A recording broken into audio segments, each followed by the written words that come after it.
Depuis très jeune, déjà, il se démarquait par rapport à ses collègues. Il a incarné la passion, la détermination, le respect de tout ce qu'il faisait. Il ne lâchait jamais. Quand il se fixe un objectif, il fait tout pour l'atteindre. Peu importe les circonstances. On l'appelait manager, et déjà, l'histoire lui a donné raison. Il a la culture de la gagne et à aucun moment je l'ai entendu dire j'abandonne. Le storytelling de Hachim ne peut qu'inspirer. Il s'y met dedans et dans le but de pouvoir parfaire ce que nous sommes en train de faire comme activité. Il a vécu frustration, il est passé par tout.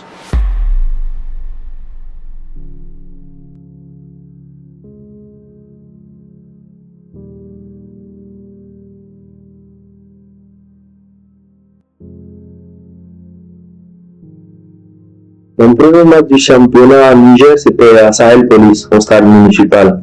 J'étais enfant, j'avais eu une bonne note à l'école ce jour-là.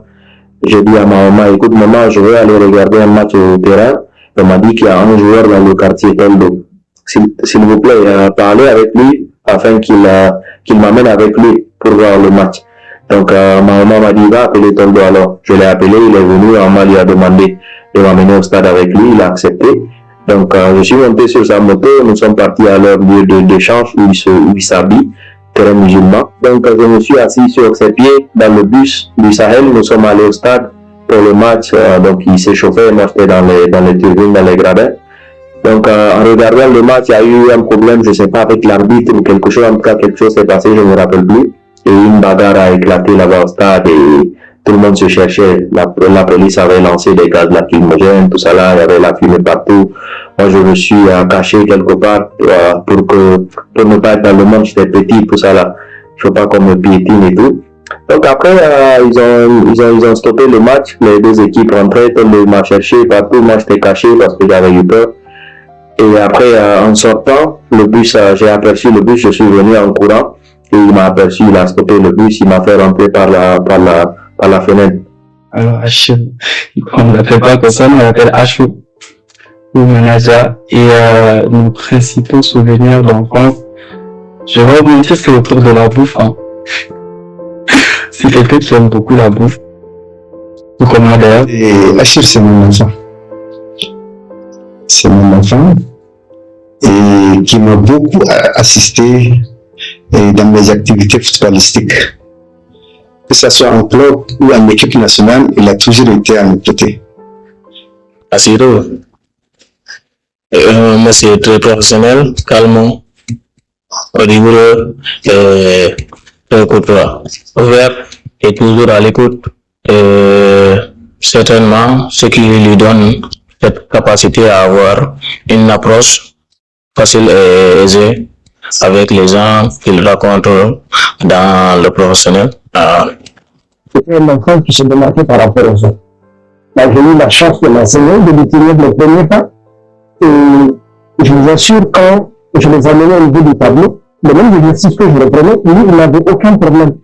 Pour apprendre déjà à des jeunes qui étaient plus âgés que lui. Et c'est quelqu'un d'engagé, quelqu'un de méthodique, et il y a l'amour du football et qui se donne à fond. Et c'est pour cela qu'on est resté pendant longtemps à travailler ensemble. Il était petit, mais il était dense dans les activités aussi, parce qu'il a la passion. Quelqu'un qui a toujours été déterminé, c'est-à-dire, quel que soit ce qu'on lui dit, des gens peuvent voir ça comme être têtu, mais moi je vois ça comme de la détermination. S'il a envie de faire un truc, il se dit que c'est la bonne voie, et qu'en soi, il va contre aucune loi ou il n'enfreint pas de choses à l'encontre de la culture, il le fait. Et malgré tout, il a toujours été humble, audible. On lui dit, voilà ce que tu dois faire, voilà ce que tu dois faire. Ok.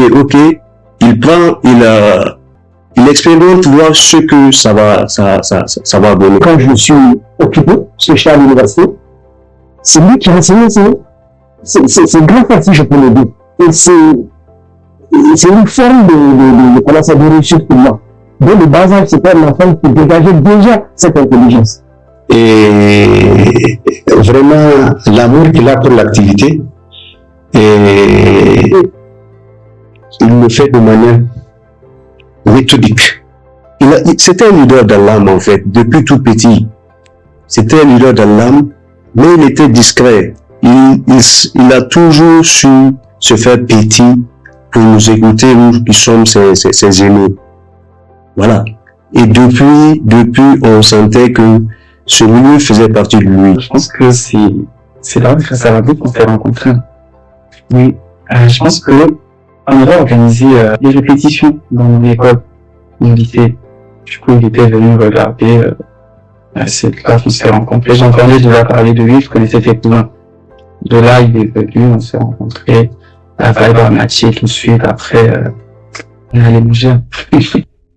Et à son nom, le papa, celui qui l'a mis au monde, et à son nom, il insistait beaucoup, il me donnait des consignes pour que je l'enseigne. Parce que, à l'Afrique, c'est les études, on met beaucoup l'accent sur les études. Mais très vite, Achour s'est déjà dégagé un couloir. Il allait au terrain, j'allais le chercher. Le papa disait de continuer de le garder à la maison, mais lui, il croyait déjà. Bon, après, je me suis rendu compte que devenir professionnel est difficile, surtout avec la famille où tu n'as pas le droit à faire ce que tu voulais avant quand on était enfant. C'était plus l'avenir dans l'école, l'avenir sur les bancs. Donc, aussitôt que j'ai compris cela, je disais que si je ne pouvais pas jouer, je pouvais faire autre chose qui entraînait. Je suis un homme responsable, un très grand monsieur qui se permettait de danser au bord d'un terrain de foot. C'était lors de la qualification du championnat local Chan, comme ça s'appelle maintenant. Et c'était face au Nigeria. 11-0, victoire du Niger, penalty stoppé par l'Océanie Doumbia. Donc, par ailleurs, je voulais jouer, mais comme je pouvais pas avec la famille, avec l'école, avec tout ça là, je me suis dit, une fois grand, je vais être entraîneur. Très, très jeune, il était déjà ramasseur de ballons. Et dans notre société, vu l'implosion, ce que représentait son papa dans la société, c'était mal vu. Et lui, il croyait déjà. Donc, les signes annonciateurs déjà de son avenir étaient déjà là. Il croyait déjà au football. Je vous assure, actuellement, j'ai la chance depuis quand je parle de ça. Un enfant qui était brillant à l'école, mais qui s'adonnait à un ramassage de ballons dans notre société. Vous voyez ce que c'était. Mais il a persévéré. Il était tout petit. On ne lui demandait pas son âge et vous ne pouvez pas imaginer ce qu'il faisait à cet âge-là. Vraiment, dans les années 2006, 2008, tout ça là, à début dans son âge, vous allez vous rendre compte qu'il était tout petit, mais il avait l'amour du football. Il occupe une place extrêmement importante dans notre vie. À ce moment, je l'ai vu grandir et je l'ai vu s'accrocher à un rêve qu'il a réalisé. Donc, franchement, dès le bas âge, il savait qu'il y avait quelque chose en lui auquel il croyait, et voilà le résultat. Je me rappelle, quand je venais voir le papa, je lui dis, il faut toujours écouter un enfant, ce qu'il veut faire. L'enfant est intelligent. Moi, je l'ai enseigné, je sais quelque chose. Mais voilà ce qu'il a choisi. Peut-être que ce ne serait pas mauvais d'écouter son cœur. Et voilà le résultat. Donc, les signes annonciateurs, déjà, on dirait qu'il avait déjà une main invisible qui lui disait que demain, voilà ce que tu deviendras. Et très jeune, ses collègues, qui étaient plus jeunes et plus anciens, l'appelaient déjà manager. Et aujourd'hui, je l'achète depuis, et le résultat est là, il est manager. Manager, c'était le petit du quartier. Je ne suis pas loin de Fignap, de Côté Fignap, donc ce qui fait que chaque soir je suis là-bas. Chaque soir je suis là-bas pour regarder le foot, pour voir les gens jouer. Et de là, j'ai connu beaucoup de monde. J'ai connu beaucoup de joueurs, j'ai connu les dirigeants, tout ça là. Donc un jour, il y avait un monsieur, là je m'octave que je salue, qui fut président du Racing Club de Bukoti, avec DG Husseini, vice-président, je pense bien, qui est actuellement dans la fédération, que je salue aussi. Donc ce sont ces gens-là, quand ils me voient au terrain, Fignap, ils me demandent, est-ce que tu connais tel joueur? Je dis, ouais, je connais tel joueur. Comment il s'appelle? Il s'appelle tel. Il est de quel quartier? Je dis, il est de tel quartier. Tu peux avoir son numéro? J'essaie de trouver les numéros, je leur ramène le numéro. Du coup, un jour, là, Mokhtar me regarde, dit, mais toi, tu peux être manager. Je dis, mais c'est quoi manager? C'est quoi, manager? Je dis, c'est quoi ça? Je sais pas de quoi vous parlez. Il a essayé de m'expliquer, je n'ai rien compris. Donc après, quand il a dit manager, les gens autour ont entendu manager, ils ont tourné la tête, mais qui est manager là? Donc là, je leur ai dit, c'est lui mon manager, c'est le manager de l'équipe. il connaît tout le monde, il a le numéro de tout le monde, il peut appeler tout le monde, tout ça là. Donc de là est venu le surnom manager. Et il était à côté de nous dans le but vraiment de pouvoir nous aider et d'être tout le temps à côté des joueurs. Il voulait voir les matchs et il acceptait tout ce qu'on lui confiait comme travail, en vue de pouvoir être à côté de nous, de pouvoir voir les matchs. Je pense que j'ai appris beaucoup de choses avec eux, j'ai pris beaucoup de plaisir. Quand tu es un gamin de 13-14 ans et que tu as la chance d'être chaque jour avec une grande personne, un papa, je pense qu'on apprend beaucoup de choses.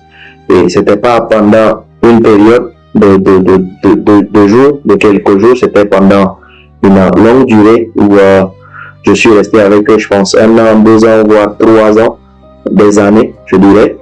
Et quand tu as ce genre de situation, ce genre de chance, on apprend beaucoup de choses. Moi, j'ai appris beaucoup de choses avec eux. Mon quotidien avec eux, c'était football, parler de football, voir football, regarder football. Même en mangeant, on parle football. Donc, tout était football. Tout était football. Et j'ai appris avec eux avec Abdelrahman, j'ai appris qu'on peut beaucoup profiter de ce qu'on fait avec élégance, mais très élégant. Avec Hamay, j'ai appris qu'il faut beaucoup de patience dans ce qu'on entreprend, surtout dans le foot et dans la vie aussi, je pense bien. Avec coach Doula, j'ai appris qu'il faut être ambitieux, il faut toujours rêver grand. Avec Acosta, j'ai compris que il faut beaucoup de rigueur et beaucoup de discipline surtout. Avec Arizona, j'ai compris que voilà, il faut être calme et souvent attaquer aussi. Avec Coach Lo, j'ai compris que voilà, j'ai appris beaucoup de choses avec tout un chacun et j'ai eu la chance de côtoyer, je pense, la majorité de ces entraîneurs-là. Au début, oui, la famille ne voulait pas parce que quand tu es un enfant de 13-14 ans et que tu dis écoute, moi je veux plus aller à l'école, moi je veux faire du foot, ça fait peur, c'est bien normal. Mais après, eux, ils savaient pas, ils connaissaient pas l'idée derrière, ils connaissaient pas la passion que j'avais au fond de moi, ils savaient pas ce que je voulais faire, donc c'est bien normal pour eux.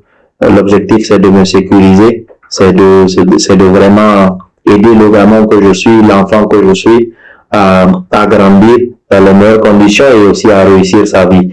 Donc pour eux, le foot, aller jouer le foot, c'était pas garanti. Le succès n'est pas garanti comme dans tout autre métier, pas seulement le foot.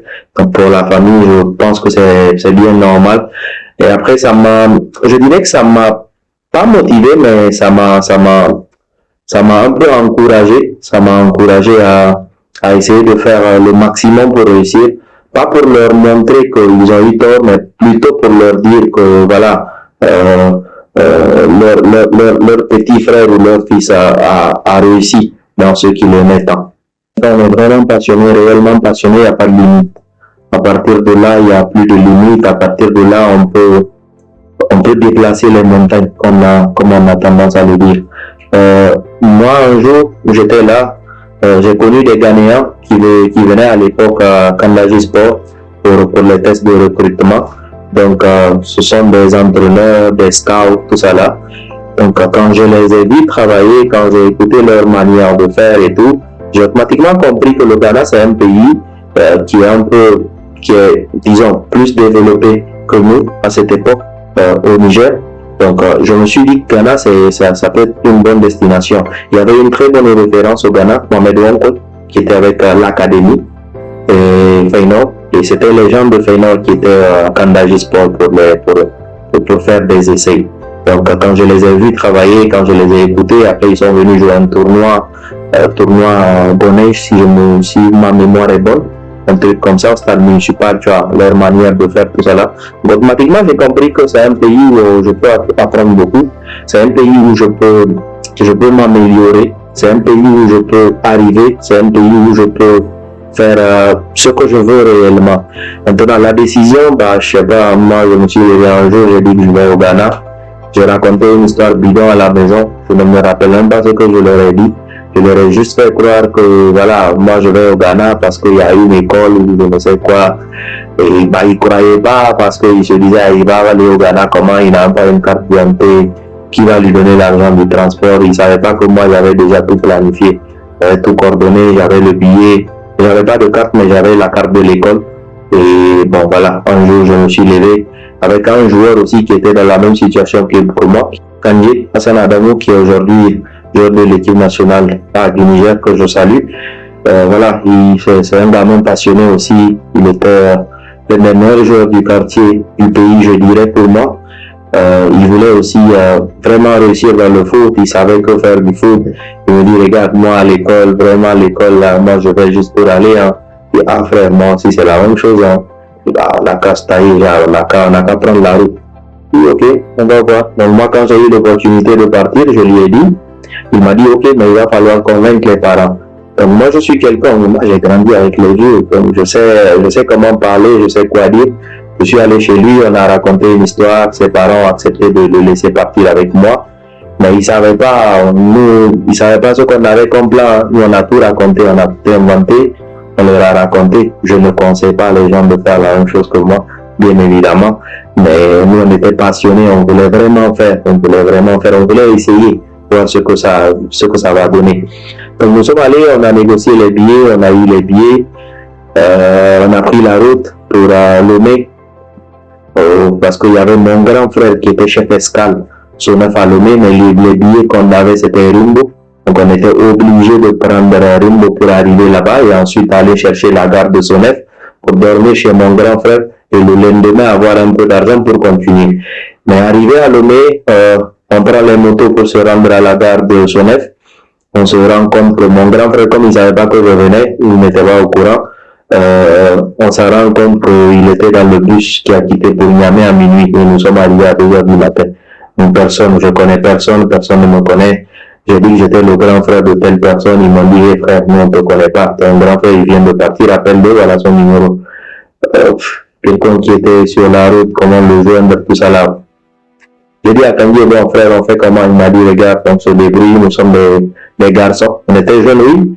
Moi, j'étais en classe de 3e et lui en classe de 2e, si ma mémoire est bonne. On s'est débrouillé au bord de la route. On a trouvé des cartons déchirés. On les a installés comme matelas. C'était bien confortable, tu vois, quand tu mets un petit truc sur la dalle, quand il y a l'air qui souffle, tu es bien à l'aise. Donc, on s'est allongé là-bas. On a donné nos sacs à un boutiquier qui a accepté de les garder avec nos téléphones. Et le lendemain matin, on s'est réveillé à 6h. Tu vois, ici, on ne se réveille pas à 6h, on se réveille à 5h pour prier, ensuite dormir, se réveiller à 7h30, aller à l'école, tout ça là. Et là-bas, à 6h, les gens, ils commencent déjà à sortir, à balayer la route. Donc, nous, on entend quelqu'un balayer. Je dis, aïe, c'est quoi ça?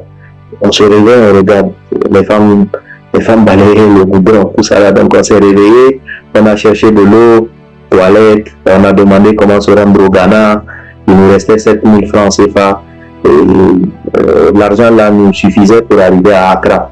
Et à Accra, on avait un contact qui nous attendait.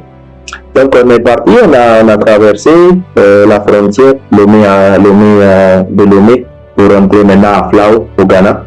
On a pris la voiture pour Accra maintenant. Arrivé à Accra, on appelle la personne qui devait nous accueillir là-bas. Et cette personne ne décroche pas pendant 2 jours. Donc 2 jours aussi, on se retrouve dans la rue. On essaye de trouver une solution, même pour manger, c'était tellement difficile. C'était difficile, je dirais, on s'est serré les coudes, on se disait des paroles motivantes qui nous ont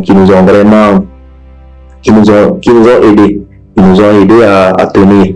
Nous avons tenu pendant 2-3 jours, sans se laver, sans manger. On buvait de l'eau, on prenait un bout de pain, on se le partageait. Et là-bas, on apprend que oui, le partage, c'est intéressant. Tu vois, Kandji, c'est quelqu'un aussi qui a grandi dans les grands. Je suis quelqu'un, j'ai côtoyé les grands. Donc, automatiquement, on se comprend. On sait que, voilà, quand on a quelque chose, il faut partager. Donc, après, la personne répond, au bout de 4 jours, il nous demande de prendre un taxi pour venir dans ce Massahara, en Accra. On prend le taxi, on arrive là-bas, il sort, il paye l'argent. Et il nous fait croire il nous explique que lui-même, il n'a plus la maison. Parce que ça fait longtemps qu'on lui a dit qu'on allait venir et qu'on n'est pas venu. ce qui fait qu'il a libéré sa maison parce qu'il va voyager. Donc, c'est qui cette personne? Il est aussi joueur de l'équipe nationale première, Najib Yacoub. Donc, là-bas, là où on était avec lui, là où il nous a demandé de venir, il y avait des armes à côté. Donc, on parlait armes. Lui, il essayait de trouver une solution, il essayait de nous aider. Et on parlait armes en mode, frère, genre, comment ça va se passer? On se disait, comment est-ce qu'on allait faire aujourd'hui? Et un gars derrière nous a entendu et nous a demandé, mais vous êtes qui? Vous venez d'où? Qu'est-ce que vous faites ici? Vous n'avez pas où dormir? Il répond, nous on est venu, ça fait 4 jours, c'est notre 5e jour, on n'a pas où dormir. On a essayé de joindre votre ami là, parce que c'était à lui de nous accueillir depuis notre arrivée, mais il n'est pas venu nous prendre, on a eu du mal à le contacter. Et aujourd'hui, on l'a eu et il s'avère que lui-même, il a libéré sa maison parce qu'il doit voyager, il nous a attendu pendant longtemps, ils ne sont pas arrivés. Donc il dit, ça va être compliqué. Sans savoir, il a proposé à Abou de nous héberger. On ne connaît ni d'Adam ni d'Ève.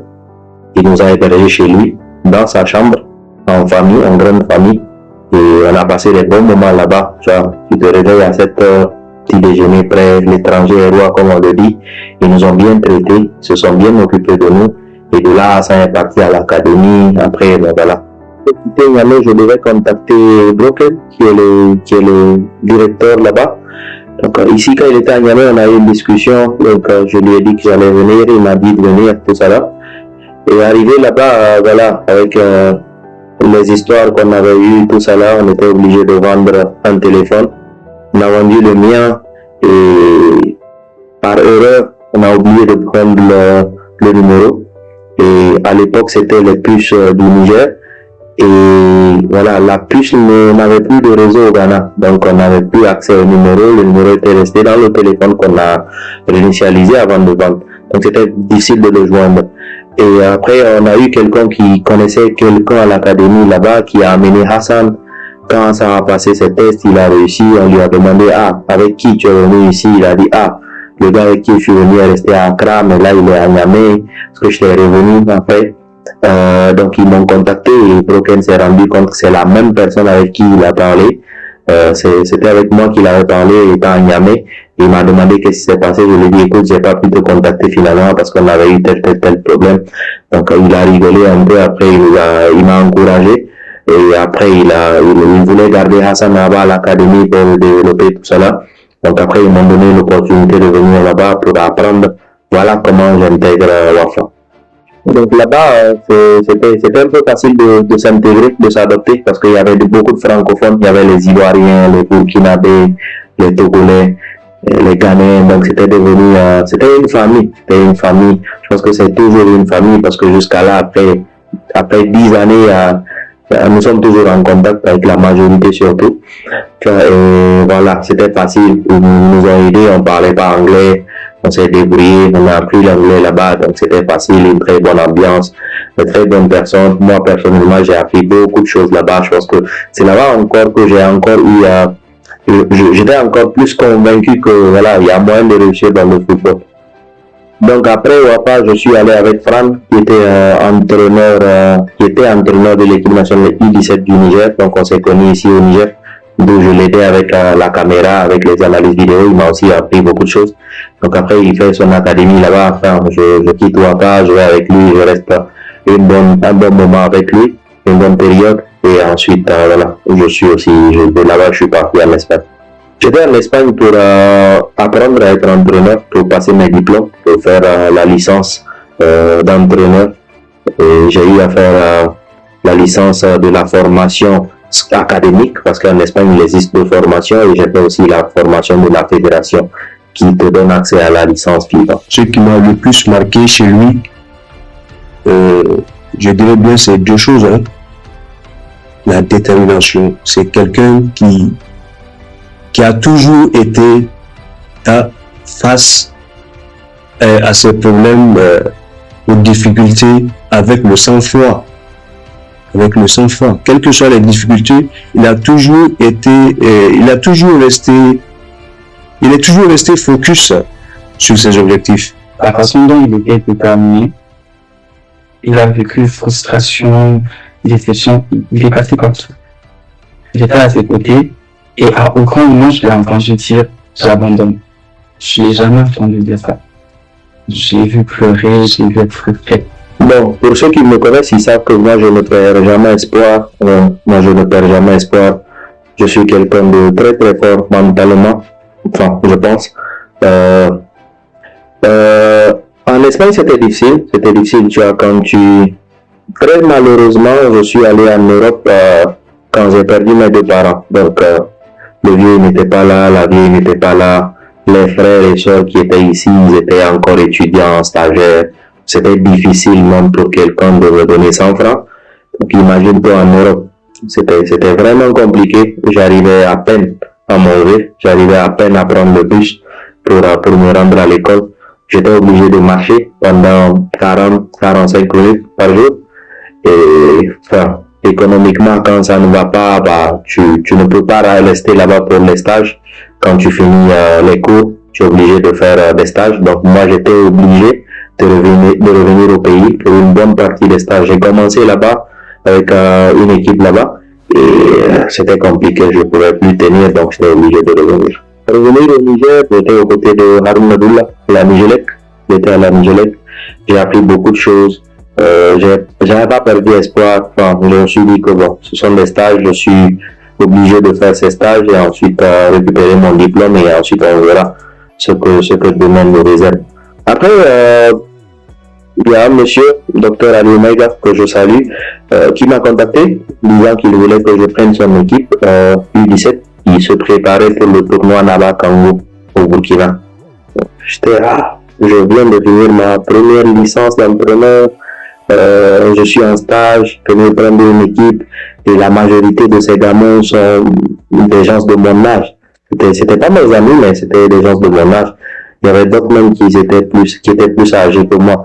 Donc je voyais ça un peu en difficulté. Après, bon, je me suis dit, ah frère, tu dois prendre ton courage à deux mains. À un moment donné, il faut essayer quelque chose. Donc j'ai discuté avec eux d'abord avant d'accepter. J'ai réuni les gamins, les amis, si je peux le dire.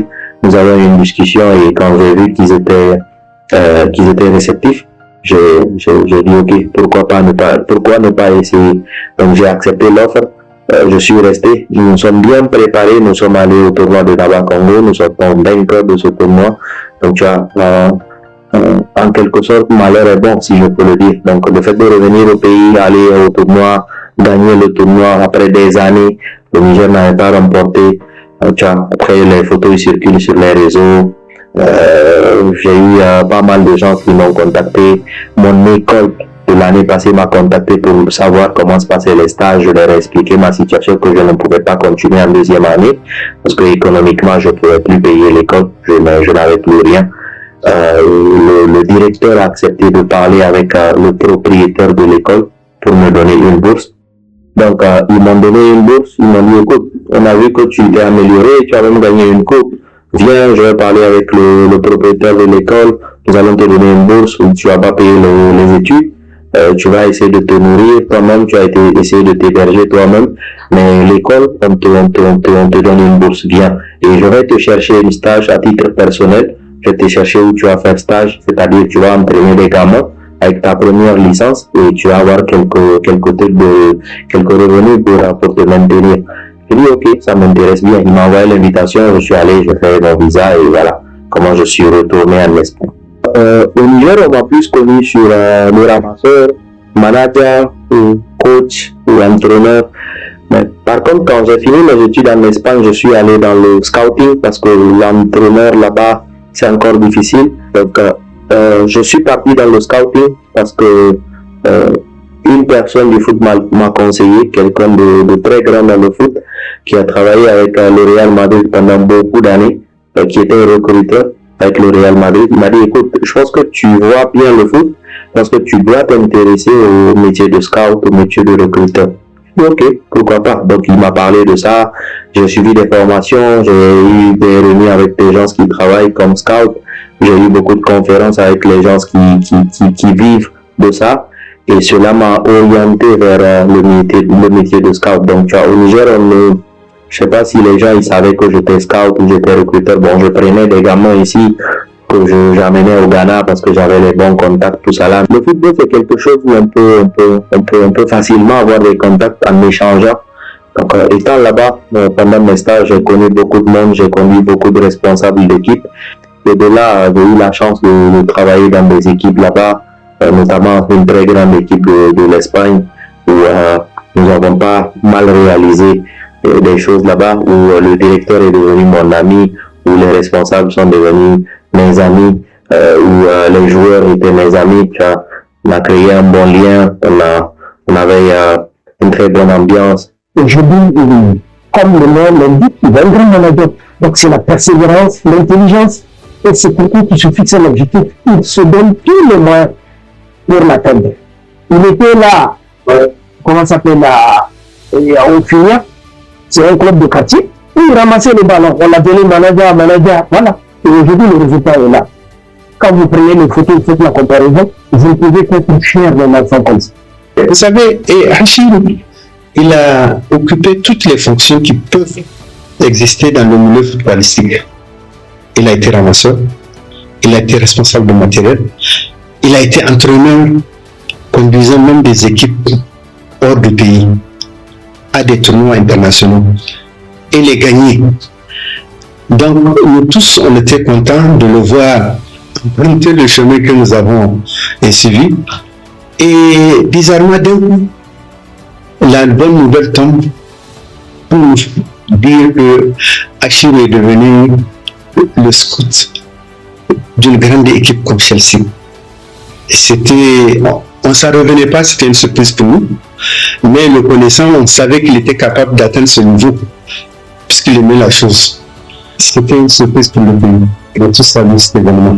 À Chelsea, bon, j'étais surpris au début, parce que c'est quand même Chelsea. Enfin, Chelsea, je vois à la télé, je vois sur mon téléphone, sur les réseaux, mais c'est quand même Chelsea.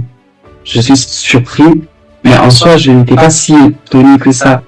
Nous, aujourd'hui, la trajectoire qu'il a pu se donner de nous surprendre, hein. On l'attendait à ce niveau où il est aujourd'hui.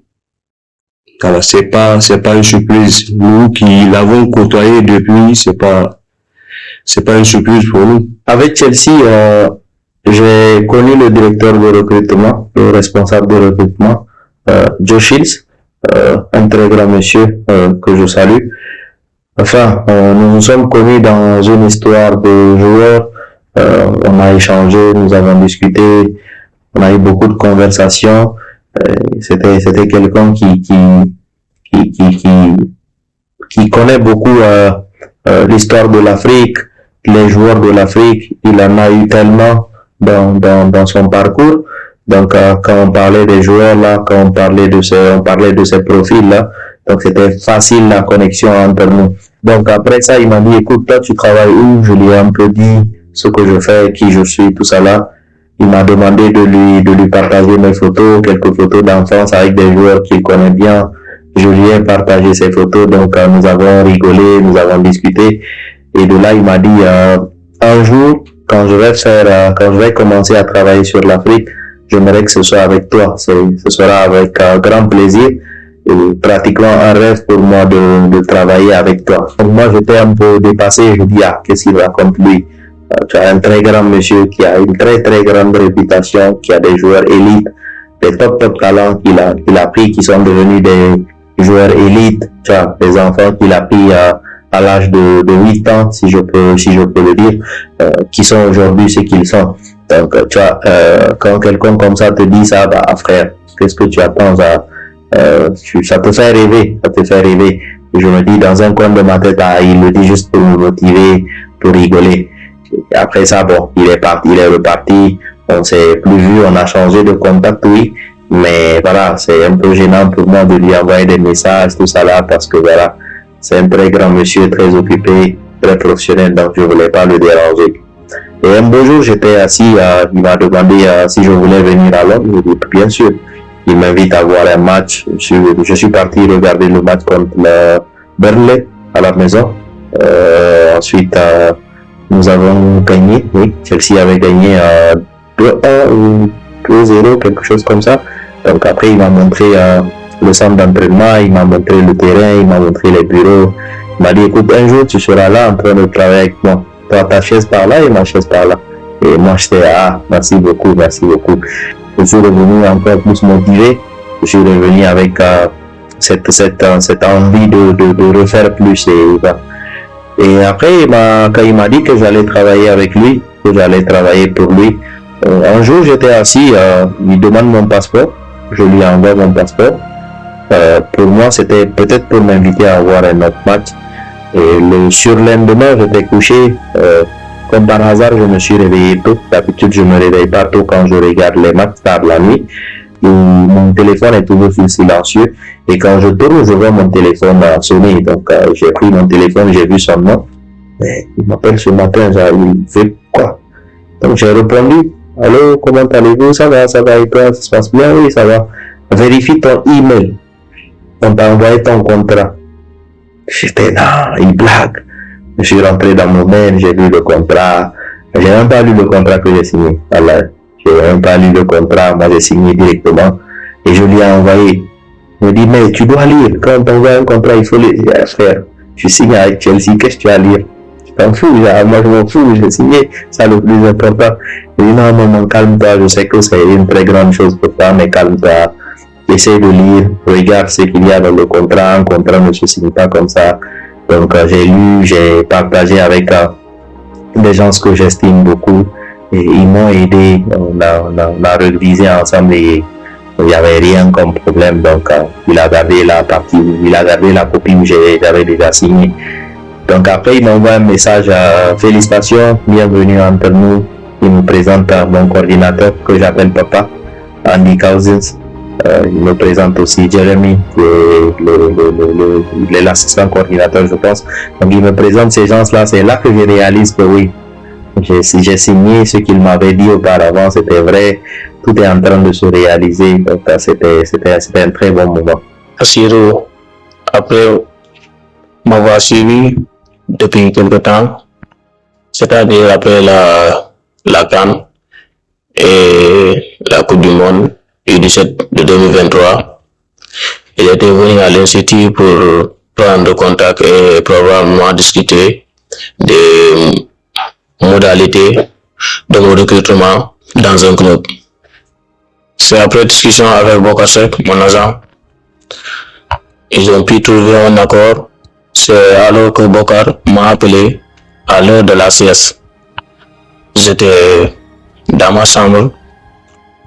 À mon arrivée au bureau et après les présentations, nous avons pris une photo de famille pour immortaliser le moment. J'avoue, c'était une belle surprise car j'avais quelques contacts, mais je m'attendais pas à une si grande surprise. Et vraiment, je pense que c'est plutôt à nous qu'il met la pression. Nous qui sommes au pays et qui sommes dans le domaine de l'encadrement. Maintenant, on a intérêt à nous appliquer dans la formation des jeunes, en vue peut-être de donner l'opportunité à Hachirou de pouvoir prendre un de nos enfants. Parce que on a un compatriote qui travaille pour une très grande équipe au plan mondial et le souhait est que nous puissions lui donner l'opportunité, ne serait-ce qu'un choix au plan national. Donc, lui, il est allé, à nous de le rejoindre à ce niveau-là. En toute humilité, ça fait plaisir de voir quand tu rentres sur Transfer Market, tu tapes Chelsea, tu vois Chirou, Gao, tu vois le drapeau du Niger, ça fait plaisir. Quand tu rentres dans les registres de la Première Ligue, tu vois un Nigérien, bien que je ne suis pas joueur, je ne suis pas acteur. Je suis très fier, je suis très content de voir mon drapeau parmi tant d'autres drapeaux, surtout dans le meilleur championnat au monde. Et je pense que je ne suis pas le seul. Maintenant, il y a aussi Rahim qui est en train de grandir. Tu vois, quand je pense que c'est comme j'ai eu à le dire, c'est quelque chose qui a commencé il y a longtemps, c'est une route qui a commencé il y a très très longtemps. Et aujourd'hui, je suis très très fier parce que le meilleur joueur nigérien aujourd'hui qui représente le Niger dans un championnat de première division, c'est un joueur que j'ai repéré moi. C'est un joueur que j'ai orienté vers Ghana. C'est un joueur ensuite j'ai recruté en Espagne. C'est un joueur que je connais très très bien depuis l'âge de 10, 11, 12 ans. C'est un joueur avec qui j'ai travaillé. Donc voilà, je pense que c'est un chemin que j'ai commencé il y a longtemps. Et aujourd'hui, je ne suis pas le seul. Je suis content pour lui, content aussi pour les autres qui sont en train de représenter le pays, comme Balé, comme Diego Anira, comme Mohamed Alia, Maccabi Haïfa. C'est un peu ça qui fait la fierté d'un pays. Et moi, je suis très content de faire partie, d'être parmi eux. Pour moi, c'est un modèle. Achirou est plus qu'un acteur de football. Achirou, c'est une leçon de vie. Tous les jeunes doivent s'inspirer d'un tel parcours. Je le dis à chaque fois, au Niger, quand il y a un débat concernant les influenceurs, je dis, mais attendez, il y a un influenceur qui est là, tout près. Je suis quelqu'un qui est entouré de beaucoup de personnes, mais il y a ceux que j'appelle mes amis. J'ai beaucoup de connaissances. Je peux dire que je connais tout le monde. Mais ceux que j'appelle mes amis sont mes amis. Et ils savent qui ils sont. Ce sont ces gens-là qui me connaissent, qui savent comment je réagis, qui savent comment je pense, qui ont un peu une idée de ma vision des choses, que ce soit dans la vie ou dans le professionnel. Ce sont ces gens-là aujourd'hui qui par ma manière d'agir, ils savent ce que je veux dire. Donc, je parle à ces gens-là. Quand je mentionne mes amis, c'est parce que je leur suis reconnaissant de m'accepter comme je suis, d'être l'ami qui n'a presque pas le temps, qui est tout le temps en voyage, qui n'est pas là quand il faut aller dîner, qui n'est pas là quand il faut aller visiter ou quand il faut aller faire la fête, tu vois. Et malgré ça, ce sont des gens qui me comprennent énormément, qui me mettent pas la pression, qui m'aident dans tout ce que j'envisage. Et voilà, donc je pense que quand tu as un soutien moral, au bout d'un moment, quand tu n'as presque personne pour te pousser vers l'avant et que tu as des amis que la vie t'a donné, qui te poussent, qui croient en tes rêves, voilà, il y a de quoi les remercier. L'avenir, pour l'avenir, Achirou, je ne peux que de souhaiter de réussir. Et je sais que réussir. Pourquoi? Parce que le trait d'intelligence, de persévérance et de croyance à ce qu'on fait, quand un homme développe ces critères, il ne peut que réussir. Je prie Dieu de l'accompagner dans cette aventure qu'il s'est fixée. Aujourd'hui, nous, c'est une fierté. C'est une fierté pour nous. Donc, c'est tout ce que je peux lui souhaiter, que Dieu l'accompagne dans ses pas et qu'il puisse croire et aller au-delà de ce qu'il s'est fixé comme objectif. Et on ne peut que lui souhaiter le bonheur. Et nous savons qu'il a la capacité de pouvoir atteindre cette mission qui lui sera confiée dans ce domaine. Achirou, c'est un battant, comme je le dis, vous ne serez jamais étonné de le voir aller encore plus loin dans cette activité. Franchement, le meilleur, hein. Je souhaitais que le meilleur. Tout ce qu'il y a de grandiose qu'il aurait pu accomplir, je pense que jusque-là, il a accompli, donc on espère que ça ira encore plus loin que ça. Qu'il nous choque encore plus. Et moi, je suis l'exemple de sa fierté. J'ai la chair de poule parce que je l'ai vu grandir et je crois à son intelligence. Et même aujourd'hui, il me prend comme son enseignant. Parce que je l'ai enseigné. Et je croyais et je voyais. Voilà. Donc, c'est tout ce que je peux dire. Que Dieu me facilite le reste et qu'il croit à ce qu'il fait. Tout ce que je souhaite pour lui, pour l'avenir, je ne souhaite pour lui que du bien, vraiment. Il a encore du chemin à faire pour atteindre le niveau des gens comme Mendes, hein, par exemple, Camara, Mino Raiola, le défunt Mino Raiola, on l'attend encore plus loin. Voilà. Et il peut le faire, il a les capacités pour le faire. Et vraiment, bonne chance, Achirou, bonne chance à toi. qu'Allah t'assiste dans tous tes projets futurs. Je pense que dans la vie, il faut toujours rêver grand. Moi, je suis quelqu'un qui rêve grand. Je suis quelqu'un qui croit toujours que le meilleur reste à venir. Je suis quelqu'un qui me bat. Je suis quelqu'un qui travaille. Je suis quelqu'un qui ne dort presque pas à force de réfléchir, à force de vouloir toujours bien faire les choses. Donc, je dirais par chance, je dirais par la grâce de Dieu. Et c'est aussi par beaucoup de sacrifices et beaucoup de travail. Je suis un garçon, fils d'un militaire, du coup, on n'a pas peur. Quand il faut y aller, il faut y aller. S'il faut y aller 10 fois, on va y aller. Achirou, c'est une leçon de vie. Tous les jeunes doivent s'inspirer d'un tel parcours.